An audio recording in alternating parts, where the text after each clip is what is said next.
Hello, gorgeous. So last week I shared 2 videos with you guys, one on the makeup look that you see here, plus another one showing you how I got my hair from wet to dry, smooth, and blown out in just 12 minutes. So easy, foolproof, you're gonna love it.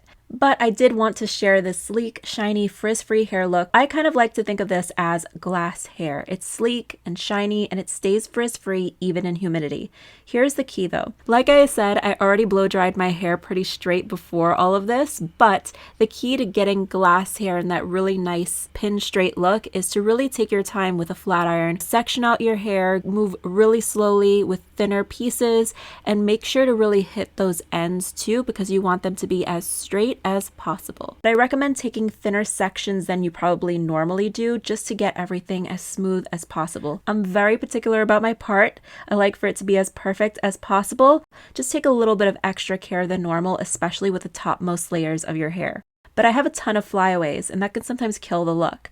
So what I like to do is take this IGK Rich Kid. It's a coconut oil gel. I use just a tiny amount just to flatten down any flyaways. It's not a hard product at all, so don't let the word gel throw you off. It's still really touchable and normal looking. The coconut oil really makes the biggest difference. For the middle of the hair to the ends, I like to use this Color Wow gloss. It has these tiny shimmers in it if you look at it very closely. I just find that this really helps to keep frizz to an absolute minimum, and it also adds a lot of shine. You could use the Rich Kid part for this as well, honestly, so don't feel like you have to get both, but this is just what I like to use because this is what I have. And that's really it. I hope you guys like this video. I have more quick hair tutorials coming up for you guys soon. Lots of tips, lots of tricks. I love you so much, and I look forward to talking to you again very, very soon. Bye.